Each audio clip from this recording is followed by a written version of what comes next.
Sonic Frontiers marketing has been a roller coaster. Everything started with IGN posting the first gameplay trailer of the game, showing us combat and exploration.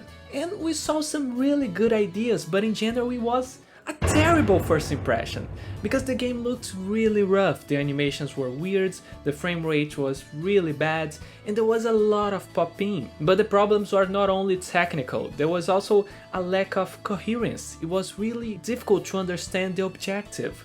What was Sonic doing in that area? What was the gameplay loop for this? But then a couple of weeks later, the media had the opportunity to actually play the game in Summer Games Fest, and not only that, but Sega released new footage of gameplay.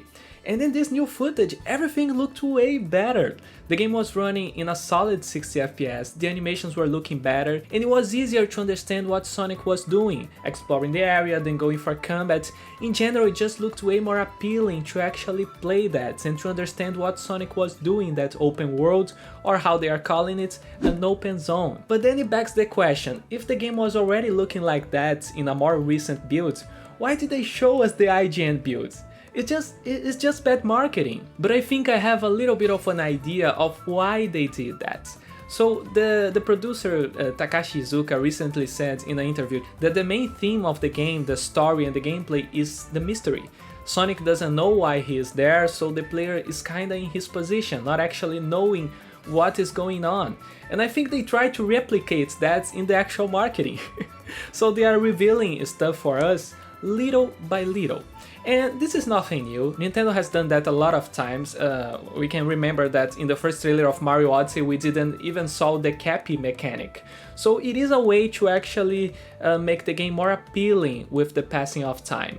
But I don't know if in this case it really worked, because I think that IGN demo just made a lot of people worry, and I don't know if these people will actually come back to see how the game will turn out in the end. But anyway, that's my theory, because Sega seems to be really confident on this product. They even say that they are trying to get a better Metacritic score, which I don't think it's something really nice to say, but that's what they said. But the interesting part here is that they are still hiding stuff, because the demo that the media played on Summer Games Fest, we don't have footage of that. We know it exists because people played, and there's some pictures where we can see the title screen, for example, but for some reason Sega doesn't want people to reveal what they saw in that demo.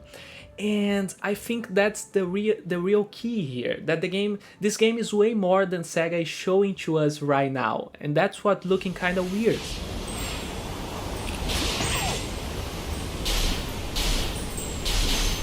Here's the thing. My biggest issue with the game right now is that it is still using the boost formula. Don't get me wrong, I love the boost formula on Sonic Colors, on Sonic Unleashed, on Sonic Generations, I love the gameplay in those games. But I think that in an open area like this, in an open zone, I don't see the boost formula being the best way to control Sonic, because when he is not running at full speed, it's kinda clunky to control him, he feels like kinda stiff. When I think at a great open world, open zone platformer, the first game that comes to my mind is, again, Super Mario Odyssey. And in that game, Mario's movement is perfect, it's fantastic, it's fun to simply run around as Mario, jumping in all places. So I think if you are creating something thinking about exploration, the movement's key is very important. So I don't think the boost formula can bring that good feeling, that satisfaction. Probably the best way out here would be to create a Sonic game with the physics more realistic, like with Momentum, like we saw with a lot of Sonic fan games, and a lot of fans have been asking for a long time now. But then, after a recent interview that IGN posted with the director Kishimoto, I realized something. He said that the open zone that we saw in that gameplay is like a world map. He even mentioned Super Mario Bros. 3 being the first game that created a proper world map to actually access the stages. So this game will not actually be full open worlds all the time. As fans already knew for a while now, this game will have an open area, and from this open area you'll be able to access other linear levels that will play very similar to Sonic Unleashed, to Sonic Generations, to Sonic Forces. So here's the thing, this game, at a first look, it felt like it would be a recreation of Sonic, a big renovation, but it's actually more of an expansion of the boost formula. Sonic Frontiers still is a Sonic game with the boost formula, like Sonic Forces, like Sonic Unleashed, like all these previous games. They are not recreating the wheel here, they are just expanding the open world. Instead of being like a menu where you choose the stage, it is like an open zone where Sonic can actually explore and play.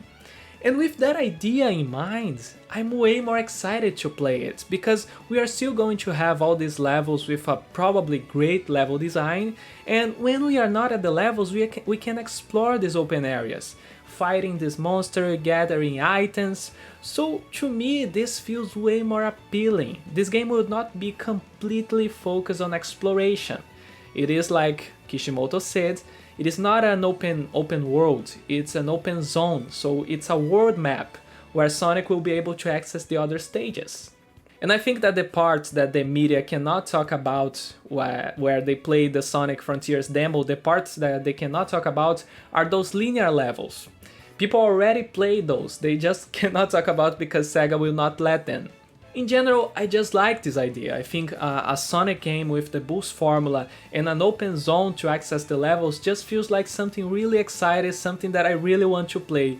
But please Sega, release more trailers, show us how the game actually plays so I can actually be excited for it.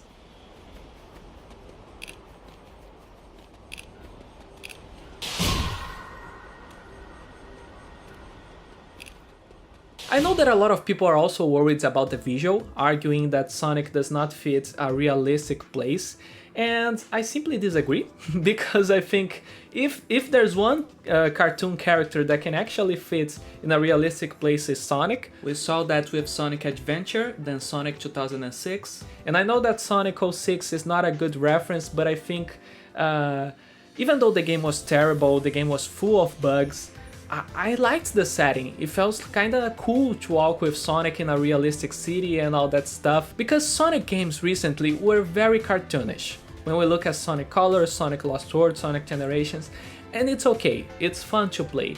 But I think modern Sonic also can have a more serious tone, you know, not only on the visuals but on the story. I'm super excited to see the story on this game. The director and the producer said the story would be a little more serious, less comedic, so I'm really curious to see how everything will actually work, because Sonic is not like Mario. Sonic has a very clear personality, he has a lot of dialogue, and we have a lot of characters. So please use those characters in an interesting way. And knowing that Ian Flynn from the Sonic comics is actually writing the dialogue for this game is really exciting and gives me some good hopes for the story on this game. Now, I'm still cautious because I know that everything can easily go wrong. We know Sonic Team, we know that they made some very questionable decisions in the past, so I'm not 100% in the game, but I'm feeling way better than when IGN released that first trailer. I was ready to talk a lot of bad stuff about the game because I was simply feeling that it would end up being a mess full of bugs and stuff like that. But now I'm actually hopeful, I'm actually optimistic, and I just want to see more. I want to see more trailers, I want to see the cutscenes, which characters are in the game, and the linear levels that they are hiding for us. So Sega, please, stop with the mystery, it's not working. Yeah, just show us the game. We Sonic fans, we are always worried about how the game will turn out. So just show how the game actually works so we can be more excited for it. I'm curious to see what you guys are thinking, if you guys agree with me that the game is looking way better right now, if you guys are still very worried about the game in general, just give us your thoughts, I would be very curious to see. But that's it guys, until next time, bye!